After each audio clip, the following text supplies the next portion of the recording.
I'm crashing out. Okay. Concise thoughts. Alright, we're locked in. Hello. Okay, I want to talk about something that's deep on my heart and deep in my soul. AI is slowly killing me. I have 3 instances that I want to talk about. One is a wedding, one is a function that I did, and one is in my teaching life. I'm a musician from Australia. I'm from Queensland, and I am blessed enough to be able to be in the music industry in a place called Townsville, North Queensland, where I play every weekend, where I am able to teach music to many different types of people, generations from as young as kids all the way up to 70-year-olds. You know, I'm blessed to be able to be in this industry. I'm also blessed to be able to play music for the public, for private functions, corporate functions, for weddings, for birthday parties, which is really cool. I'm in a unique situation where my life completely revolves around music. These 3 situations are a symptom of what I'm seeing more and more in the world. Obviously, my professional and personal opinion of AI is that it's not a good thing. AI assistance is great. I'm sure that not a day goes by that people aren't using it when they search stuff, when they are doing things in Canva, looking up prompts or looking at you can't, it's like at the point that it becomes synonymous to searching and synonymous to existing in the world, that AI is a part of that journey. But the active use of Claude, of ChatGPT, of Gemini is frightening. Now, specifically music, Suno is the bane of my existence. Suno needs to be stopped. I'm crashing out. Okay. Concise thoughts. We're locked in. The first situation I have is a wedding. Now, it was a beautiful wedding, beautiful couple, beautiful day. The situation arose when, during speeches, I was pulled aside, asked, "Hey, can you please play this song?"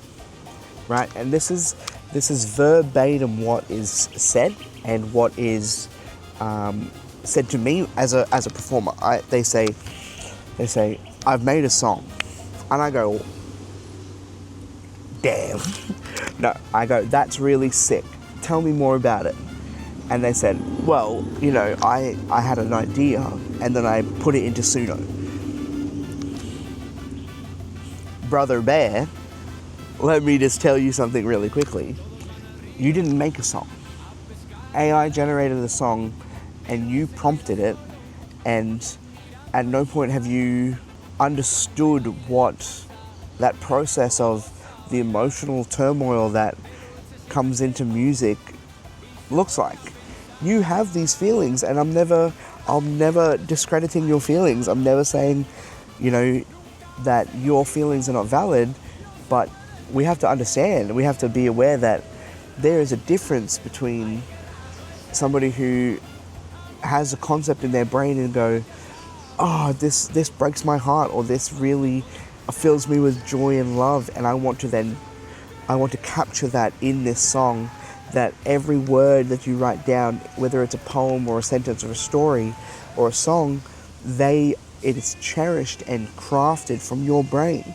When you input into LLMs and it regurgitates songs that it's analyzed over multiple, like I'm talking hundreds and thousands and millions of songs, because there's so many musicians in the world, there's so much music, there's so much art to be had. when it comes to learning, the LLMs are able to fly. They've been doing it for the last couple of years now. So of course it's just insane to think that the level of authenticity and heartfelt nature is able to be injected into the song. I guess that's the hardest part. And again, in this situation, the mother used Suno to say her speech to the wedding party. Like, that is Black Mirror-esque, dystopian level living. What are we doing? I'm crashing out. Okay, the second situation that we have is I did a gig for a beautiful friend of mine, and it was a really good gig for the workers' union. And there was the conglomerate of the unions of my location coming together and talking about things that have frustrated the workers' union and the inability for workers' rights to be recognised and the inability for the government to be able to recognise the struggles that the workers are having. So I've been hired as entertainment for this event. So tell me why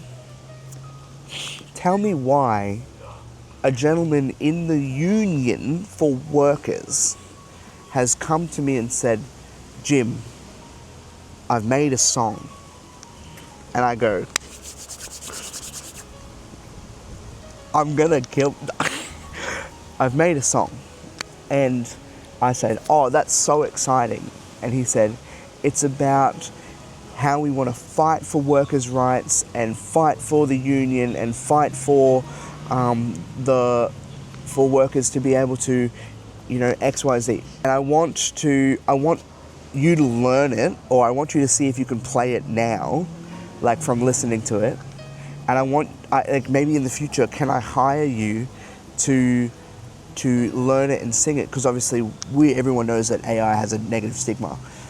And I was like, there is a cognitive dissonance between your understanding that you are literally here to fundraise and talk about the workers' union and the rights of workers, and you're asking a musician to play a song that you're now going to download from Suno, the app, the program that is directly in opposition to me as a worker, and you're asking me to play that over the speakers.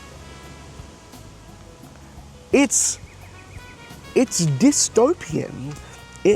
There is a disconnect between the ability to see how that is completely opposite to what you are fighting for. In one breath you fight for the workers' rights, and in the other you gut the workers by using AI to supplement difficulty. The last example of AI killing this world, which obviously we know is completely the case. The last one is very close to my heart because it's my students. I have multiple students and I have multiple people coming to me and saying, "Hey, I've written a song," or "I've made a song with AI."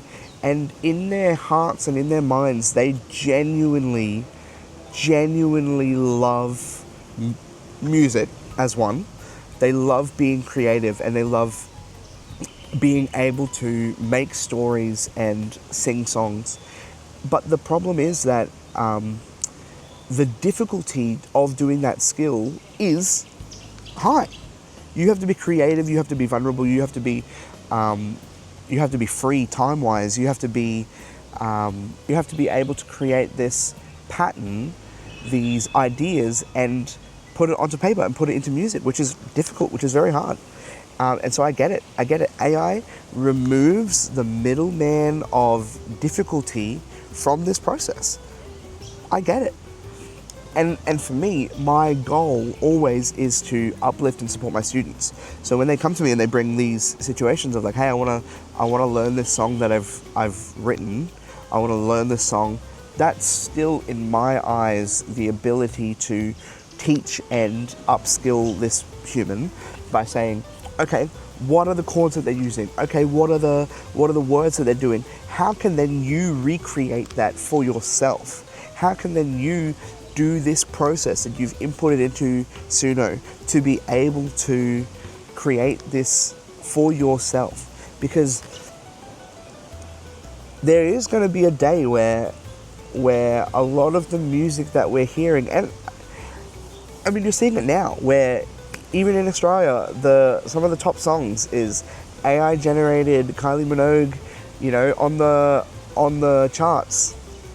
What are we do? Are we completely chopped? Are we completely cooked? Like, what are we doing?